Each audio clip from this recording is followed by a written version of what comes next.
All right, it's time now for our weekly check-in with Dr. Isaac Bogoch, infectious diseases specialist. And Dr. Bogoch, we always appreciate the time. Good to see you here this morning. Of course, there's been a lot of talk, experts like yourself talking this week about Canada losing its measles elimination status. So this morning, we wanted to take a look at how Canada can recover the status and the importance of getting it back. What are the steps needed here? Well, essentially, we need to get this under control. Now, if we look at the measles outbreaks that we've had in Canada in 2025, they largely are under control. Ontario's is over, Alberta's has petered out, and there's not that many cases now compared to, this at around the summertime. Having said that, the definition, the criteria for losing that measles status was having transmission over a 1-year period of time. And what we'll have to show is that there's no transmission of this particular measles virus strain for a 1-year period of time in order to regain our elimination status.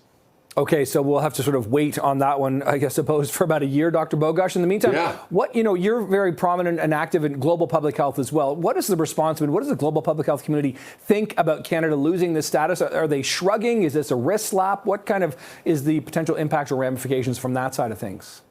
Okay, so it's never good timing to lose your measles elimination status. However, it's probably the worst timing because currently there's a very large international global conference, medical conference with a lot of public health professionals right here in Toronto.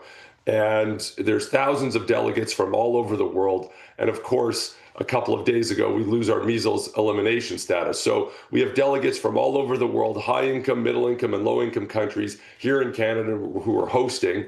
And it's all over the news that we lost our status. So this has raised a lot of questions among our international public health colleagues. What's happening in Canada? What's going on in Canada? It has bruised our reputation.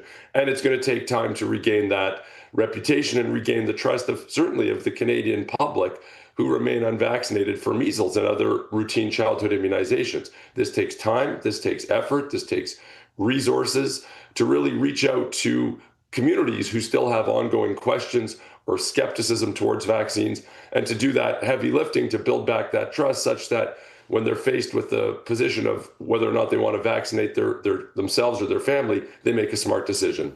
Okay, interesting. Let's talk about the flu vaccine this season, Dr. Bogoch, because Canada, as we've been reporting all morning, has seen an increase in cases in the last several days, and there are now concerns about this evolving flu strain that may not be a match for this year's vaccine. So, how concerned are you about this, and what does this do to any guidance around getting this year's shot this year? The take-home point is people should get their flu shot. They absolutely should. The nuance here is that there's not one flu virus, there's 3 flu viruses that are circulating. One of those 3 viruses may have a bit of a mismatch with the vaccine to the virus. 1 out of 3. When there's a mismatch, it doesn't mean the vaccine won't work. It might just mitigate the impact of the vaccine.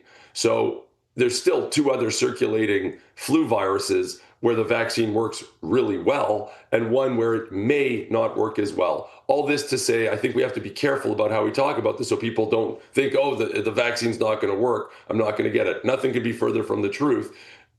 People should go and get their flu shot. There's more than one flu virus circulating. Okay, that's good to know, Dr. Bogoch. And finally, this morning, an interesting study finding that mRNA vaccines for COVID-19 helped extend some cancer patients in their survivals here. This is hugely significant. I saw your eyebrows go up. What more can you tell us about this?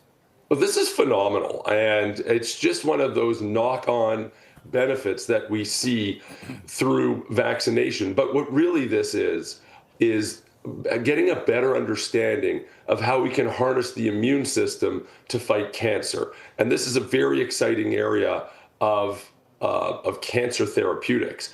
And it's using immunology and leveraging our immune system to help fight cancer. And I think we're going to see a lot of additional work in this area to enable cancer survivorship through vaccines and through immune modulation.